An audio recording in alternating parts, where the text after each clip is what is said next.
नमस्कार, स्वागत है आपका इस बुलेटिन में। मैं हूं आपके साथ ललित। तेज की तकरार, किसकी सरकार। जी हां, हम बात करें मध्य प्रदेश छत्तीसगढ़ के विधानसभा चुनाव 2023 की। तो इस बेहद खास चुनावी कार्यक्रम में आपको मध्य प्रदेश और छत्तीसगढ़ सियासत का हर वो पहलू नजर आएगा जो आपको जानना बेहद जरूरी है, क्योंकि आप ही तो कहते हैं चुनाव का मतलब बंसल न्यूज। आइए शुरू करते हैं तेज की तकरार, किसकी सरकार।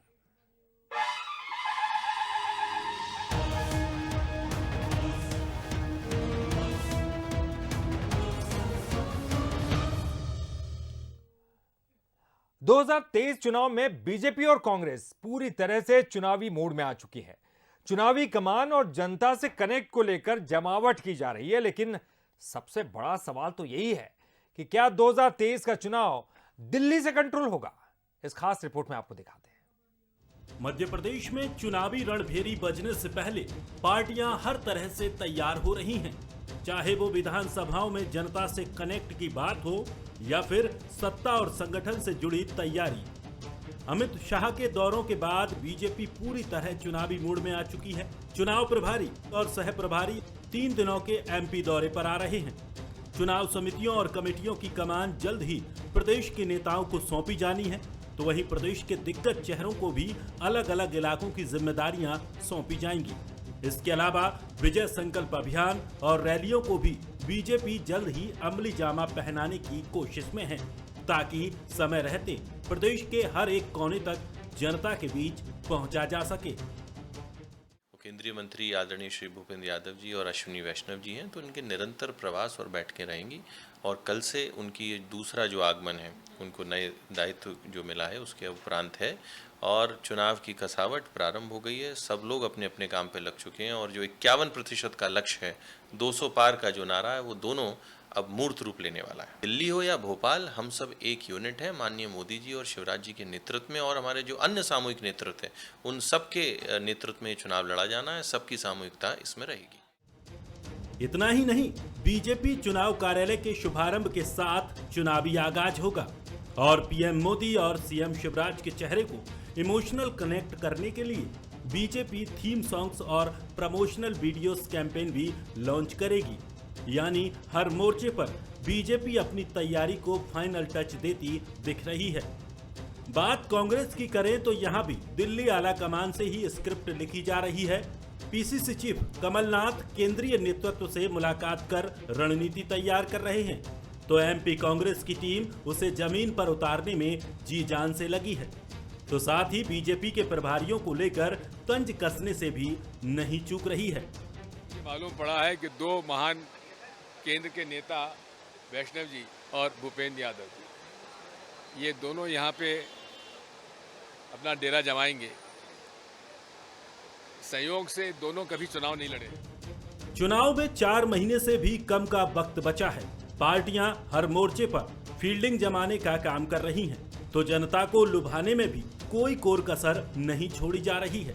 और जल्द ही मध्य प्रदेश चुनावी रण के रूप में नजर आएगा, जहां बीजेपी और कांग्रेस के अलावा तीसरे मोर्चे की भी चुनौती होगी। Bureau report, Bansal news. 2024 Lok Sabha चुनाव से पहले बीजेपी की नजर पसमानदा मुस्लिमों पर है। बीजेपी 14 राज्यों में पसमानदा स्नेह सम्मान यात्रा शुरू करने जा रही है और इसके लिए बीजेपी ने पूर्व राष्ट्रपति डॉक्टर एपीजे अब्दुल कलाम को सियासी आइकॉन बनाने का फैसला किया है। बहुसंख्यक पसमानदा मुस्लिमों के बीच कलाम को आदर्श के रूप में स्थापित करने के लिए पार्टी मुहिम शुरू करने जा रही है। डॉक्टर कलाम की पुण्यतिथि 27 जुलाई से लेकर 3 महीने तक उनके जन्मदिन 15 अक्टूबर तक बीजेपी देश भर में पसमानदा स्नेह सम्मान यात्रा शुरू करने जा रही है। अल्पसंख्यक मोर्चा की भाजपा मुख्यालय में गुरुवार को हुई बैठक में इस बात का फैसला किया गया। मोर्चा के राष्ट्रीय अध्यक्ष जमाल सिद्दीकी का कहना है कि यात्रा दिल्ली से शुरू होगी और भोपाल में इसका समापन होगा। जिन राज्यों से ये यात्रा निकलेगी, वहां अल्पसंख्यकों की तादाद 32% से 98% तक है। ये यात्रा कांग्रेस के पूर्व राष्ट्रीय अध्यक्ष राहुल गांधी की लोकसभा सीट रही केरल के वायनाड से निकलेगी। उनके ही धर्म के एक वर्ग ने पसमानदा मुसलमानों का इतना शोषण किया है, लेकिन इसके ऊपर कभी देश में चर्चा नहीं हुई। जो पसमानदा मुसलमान हैं, उन्हें आज भी बराबरी का हक नहीं मिलता। उन्हें नीचा और अछूत समझा जाता है। इसी समाज में मैं तो आपको बता दें कि कौन है पसमानदा मुसलमान। मुसलमानों के ओबीसी तबके को पसमानदा कहा जाता है। मुस्लिमों की आबादी में 60% है ये। एमपी में करीब 30 लाख पसमानदा मुसलमान हैं। बीजेपी इन्हें पार्टी से जोड़ने पर जोर दे रही है, क्योंकि इन सीटों का ये खेल बदल सकते हैं।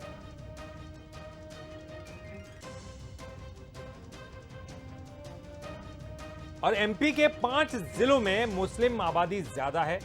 भोपाल, इंदौर, उज्जैन, देवास और बुरहानपुर, जहां मुस्लिमों की आबादी में से 60% पसमानदा है।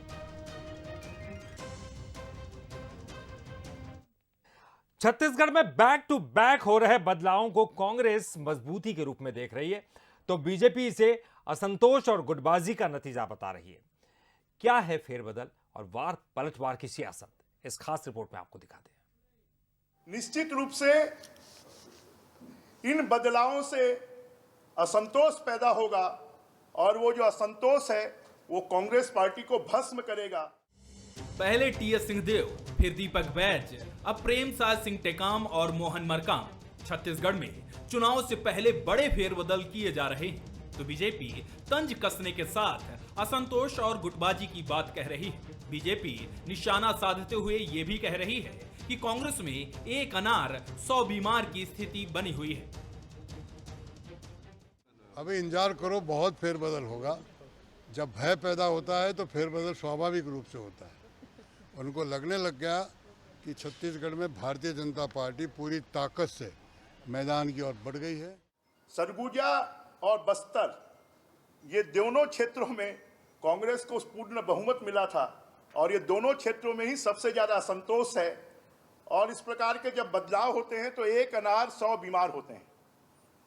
तो ऐसे कई लोगों को उम्मीद थी कि हमको मंत्री पद मिलेगा, हमको और कोई दूसरा पद मिलेगा, और उनको सबको नहीं मिलने से वो सब कांग्रेस पार्टी के लिए भस्मासुर बने।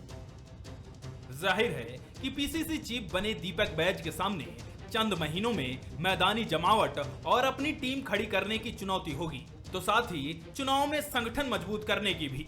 वहीं मोहन मरकाम और प्रेमसाय सिंह टेकाम विभागों में जो भी पद संभालने वाले हैं, उन्हें चुनाव आते आते विभाग को समझने और संभालने की भी जिम्मेदारी होगी। हालांकि फिलहाल तो नेताजी कैबिनेट में शामिल होने को लेकर खुशी जताते नजर आ रहे हैं। अभी छत्तीसगढ़ सरकार में मंत्रिमंडल के सदस्य के रूप में छत्तीसगढ़ के 2 करोड़ 80 लाख जनता की अपेक्षाओं पर, उम्मीदों पर खरा उतरने की जिम्मेदारी है। मैं माननीय मुख्यमंत्री जी का, मैं माननीय केंद्रीय नेतृत्व का दिल से धन्यवाद देना चाहता हूं, जो मेरे लिए भूमिका तय की। कांग्रेस में नए बदलाव से संगठन और सत्ता को नई मजबूती मिल रही है। बीजेपी कांग्रेस में असंतोष और डर की संभावनाएं देखते हुए जीत के दावे कर रही है, लेकिन सबसे बड़ा सवाल यही उठ रहा है कि और कितने बदलाव देखने को मिलेंगे और उनका चुनाव में क्या असर देखने को मिलेगा। Bureau report, Bansal news.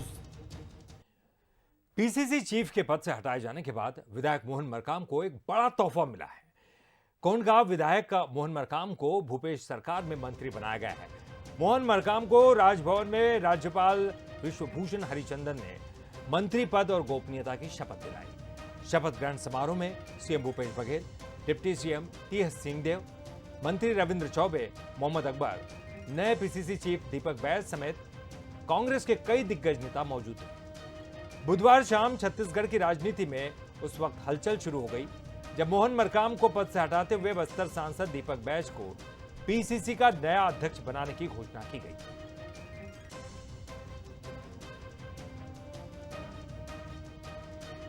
Mohan Markam सत्यनिष्ठा से प्रतिज्ञा करता हूं कि मैं विधि द्वारा स्थापित भारत के संविधान के प्रति सच्ची श्रद्धा और निष्ठा रखूंगा। मैं भारत की प्रभुता और अखंडता